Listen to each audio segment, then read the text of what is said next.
عليكم السلام أحبتي، أهلا وسهلا بكم في برنامجكم لحظات قرآنية.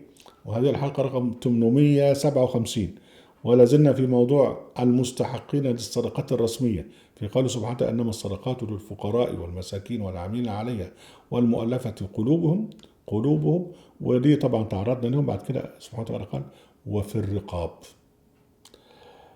يعني إذا بقى في جزء من الصدقة التي يعني تجمع رسميا، جزء منه بيروح لعتق الرقيق. وده احنا هنتعرض في كتاب لنا قادم ان شاء الله عن ما ملكت ايمانكم، وعن التشريعات الاسلام في عتق الرقيق. ليس في الاسلام طبعا استرقاق، لكن قد ياتي رقيق بالشراء. هنا بقى بتشريعات كثيره تعمل في عتقه، من ضمنها هذه الآية. يعني الدولة الإسلامية التي تجمع الصدقات جزء منها يخصص لعتق الرقيق.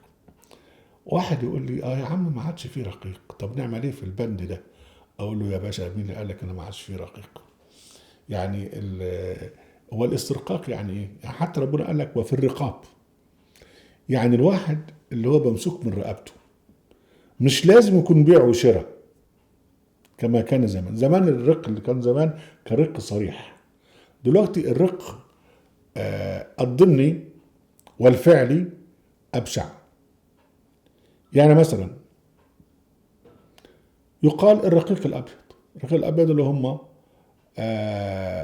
بنات يخطفن من شرق أوروبا ومن روسيا ومن كذا ومن كذا، ويعني يهربن إلى بيوت الدعارة في أمريكا وفي غيرها. وموجود طبعا في عواصم في بلاد المحمديين فيها الكلام ده، ويكون فيها عمليات خداع، ويودي البنات دول يدوهم دراجز ويدوهم يعني مخدرات، ويصوروهم ومع لهم افلام ويستغلوهم الى اخره، واللي بتطلع منهم بتقتل.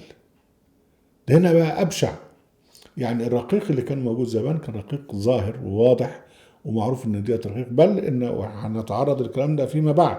بل بعض الرقيق بقوا حكام المماليك ونساء، كن اللاتي يحكمن الدولة العباسية من أول أم الرشيد لغاية إلى آخره.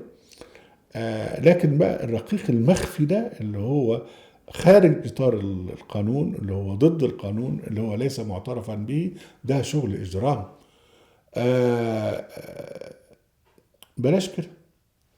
يجي واحد سعودي أو واحد خليجي ويروح مصر، معاه شوية فلوس، وراجل عجوز عنده 700 سنة، ويروح بقى بلد فلاحين وعايز يتجوز، والناس الغلابة المساكين عنده 3 4 5 بنت بنات، ولأنه فقير مش لاقي يتجوزهم، فيجي صاحبنا يتجوز، ياخدها بتراب الفلوس ويروح يشغلها هناك عنده سبية له ولأولاده وبتاع إلى آخره. وطبعا ما تقدرش كذا كذا.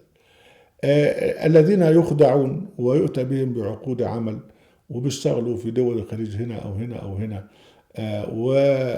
والكفيل طبعا بالتالي الكلام ده يعني تتم مراجعته، لكن هذا لا يعني ان احنا ننسى ان الكفيل ده كان مجرد، يعني كان لافتة يعني ايه جميلة كده للاسترقاق. انا باخد الباسبور بتاعك وبيرغمك ان انت تعمل كذا كذا ويتحكم فيك. ده استرقاق. لا مؤاخذة، يعني زواج المتعة عند الشيعة ده استرقاق، وده زنا.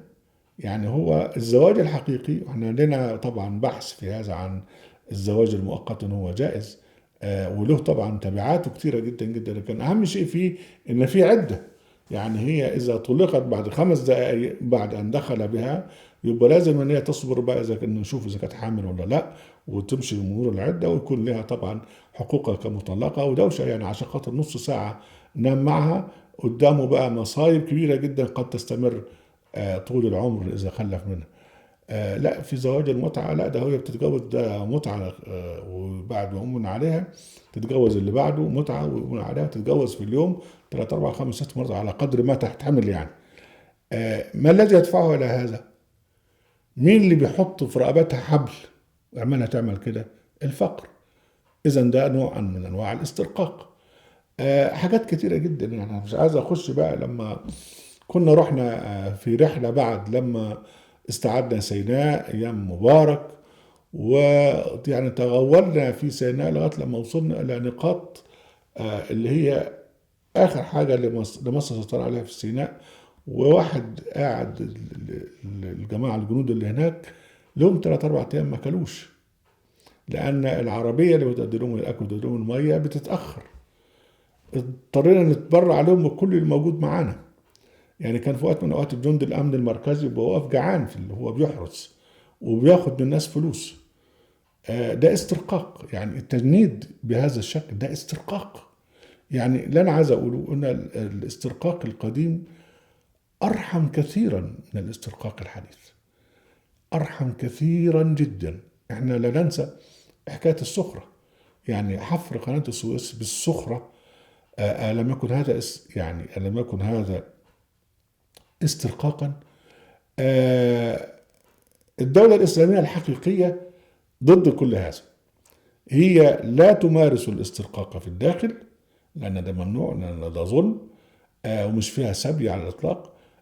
لكن بالعكس بقى الذي يعني أولا بتقيم مجتمع عادل ليس فيه أحد يستغل أحد لدرجة الاسترقاق. وبعدين بعد كده لما يأتي لها على فرض، لما كان يعني يأتي لها حد بهذا النظام بتحرره.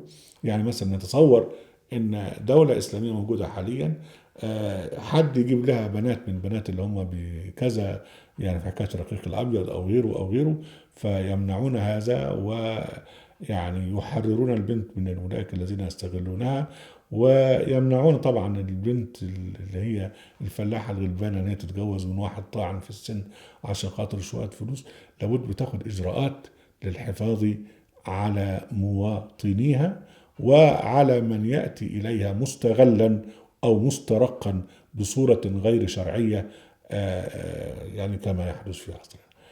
فالقول سبحانه وتعالى وفي الرقاب، يعني هذا بند لا يزال يعمل إذا كانت هناك دولة إسلامية. وأقول أرضا في الغرب هم يحاربون الاسترقاق. يعني هم العصابات الروسية والمافيا غيره وغيره اللي هم بيجيبوا بنات من هنا ومن هنا وكذا وكذا بيقبض عليهم. وساعات بياخدوا حتى بنات من أمريكا ودوهم دبي ودوهم كذا ودوهم كذا وبيقبض عليهم. فهنا في الغرب يعني يحاربون هذا. أما في الشرق والمستبد الشرقي هو بيسترق شعبه كله. يعني لما يكون هو دول الأجهزة السيادية والسيد، يبقى مع كده ان التانيين كلهم ايه؟ عبيد. يعني ده حاجة صريحة يعني. هو يتصرف كأنه يعني يملك الأرض ومن عليها. يبقى إذا ما تكلمنيش بقى عن الاسترقاق مش موجود، لا، ده في عندك واحد بيسترق شعب بحاله. أسرة زي الأسرة السعودية بتسترق الشعب بتاعها وبتسميهم سعوديين، يعني ناس من قبائل مختلفة ومن أماكن مختلفة، لكن لزقوا فيهم كلمة إن هم سعوديين بينتموا إليهم. يبقى عندك الأسرة المالكة والناس اللي العبيد اللي تحتها. نحن نرفض هذا. أهلا وسهلا بكم أحبتي ونرجوكم عزة القرآن في قناة القرآن وفي موقع هذا القرآن. تنسوا المشاركة بشير ولايك، وعليكم السلام.